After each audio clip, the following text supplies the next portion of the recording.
A boring 2 weeks of international football. The Premier League is back this week. So here are my predictions and here is my preview for match day 4, if I'm not mistaken. Make sure you like, comment, subscribe, turn on post notification. Without any further ado, let's get into this one. So as I flip my screen right now, the Premier League fixtures for match day 4 is here.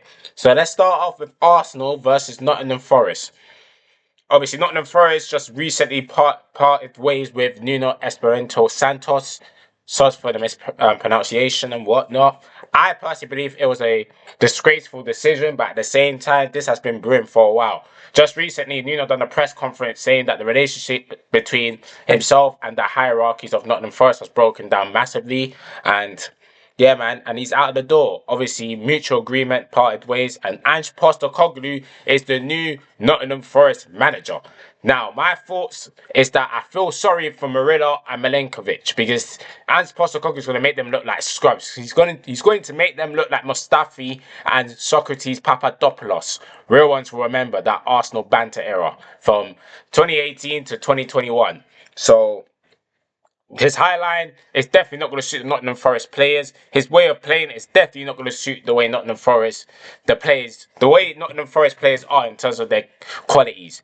And Nuno definitely got the best out of them Nottingham Forest players. Yes, it wasn't the prettiest of football. They relied heavily on transitions on the counter attack, but they still have good players in that team. I feel like Ange Postecoglou is going to make them look worse. But hey, that's just my opinion. As for the game, though, I don't think Ange is going to take charge of the game. If he does, then Arsenal wins this comfortably by 3 goals to 0. So yeah, Arsenal coming back off a defeat against Liverpool. They're looking to bounce back. They still haven't conceded a goal from open play. They got injuries in terms of Saka. Saka's still out if I'm not mistaken, but Odegaard is probably back now properly. Eze looks like he might get his first start. Moreno coming back off scoring a hat-trick. Yeah, man, there's no reason why Arsenal shouldn't win this game comfortably. 3 goals to 0, Arsenal. And yeah, man, I feel like they're definitely going to score a corner goal because that's their biggest strength. You get what I'm trying to say? And the way Nottingham Forest plays, before Nuno, they would have definitely gave Arsenal a tough time. But now Nuno's gone, I can't see anything but Arsenal win. So, yeah, that's just my prediction. 3 goals to 0. Why am I keep stuttering, man? I need to stop stuttering for flip's sakes. But, yeah, next game, Bournemouth versus Brighton.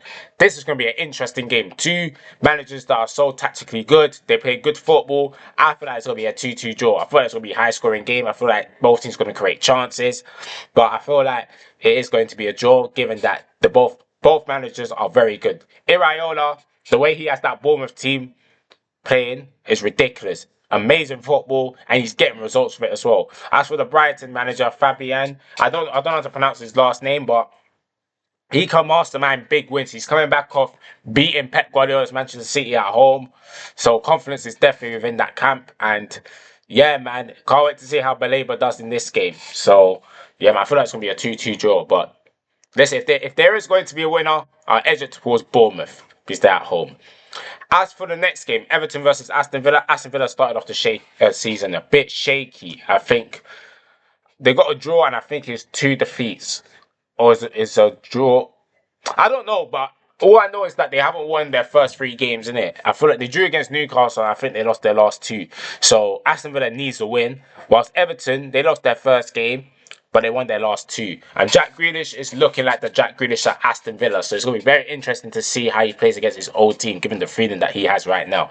But yeah, I think Aston Villa is going to go 4 games without a win, and I think Everton's going to pick up a 2-1 victory. I feel like Jack Grealish is definitely going to have a big part to play. Njai, definitely a very good player in that team. The defense, Tarkowski, still holding it down for them.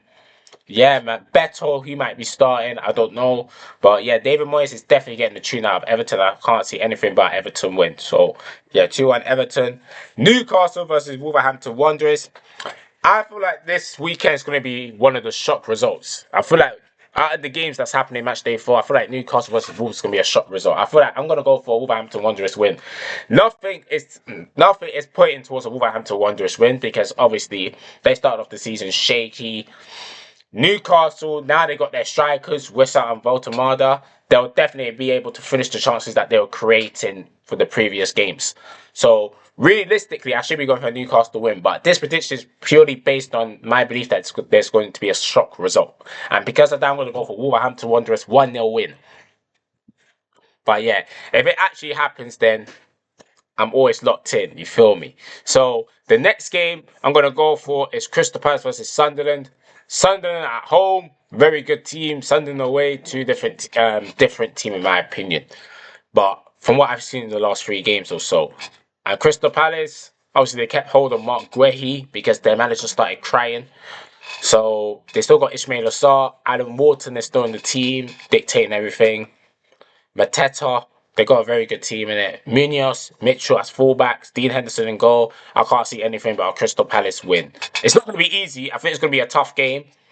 But I'm going to go for a 3-1 Crystal Palace win. 3-1 Crystal Palace win. Fulham versus Leeds. Fulham haven't won any of their first 3 games. They lost once and they drawn twice.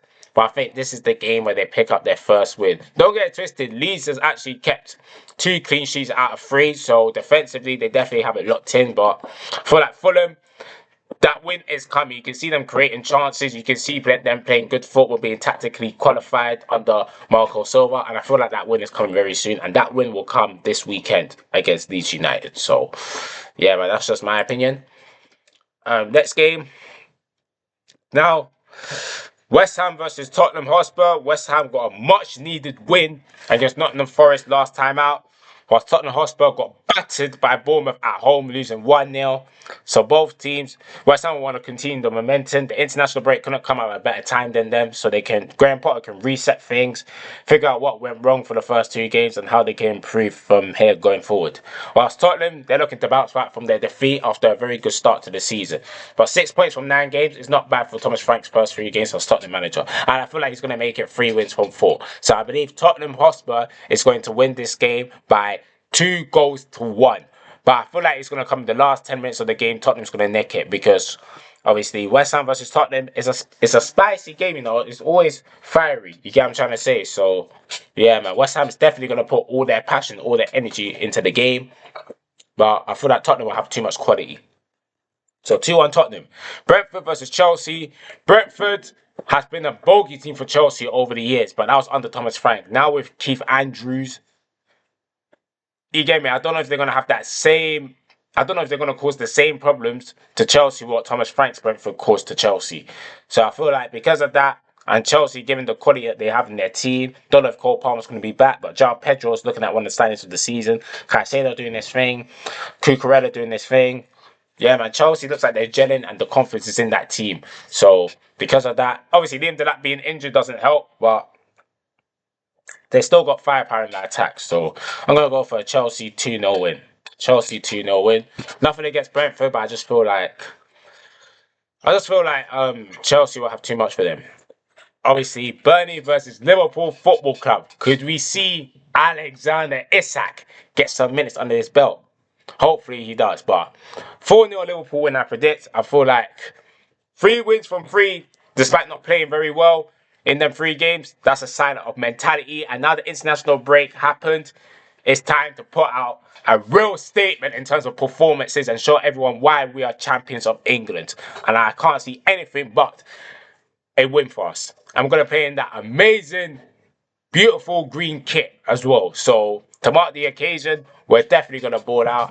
And like I said, Burnley, I feel like Burnley's going to cause problems within the first 20 minutes. But as soon as we get that first goal, that's when it comes like routine. So yeah, that's just for me. And the big one, the Manchester Derby, the last one, Manchester City versus Manchester United. Both teams that had poor starts to the season. City, 2 defeats from 3. Manchester United, 1 win, 1 draw, 1 loss. Obviously, City won the first game of the season 4-0 against Wolverhampton Wanderers, but both teams defensively look shaky. Both teams are lacking in confidence right now. Pep Guardiola looks like he might be finished. Manchester City needs to win in this game. They added a new goalkeeper. Both teams added a new goalkeeper. Manchester City added in Donnarumma, and Manchester United added in Lehmans? Yeah, Lehmans.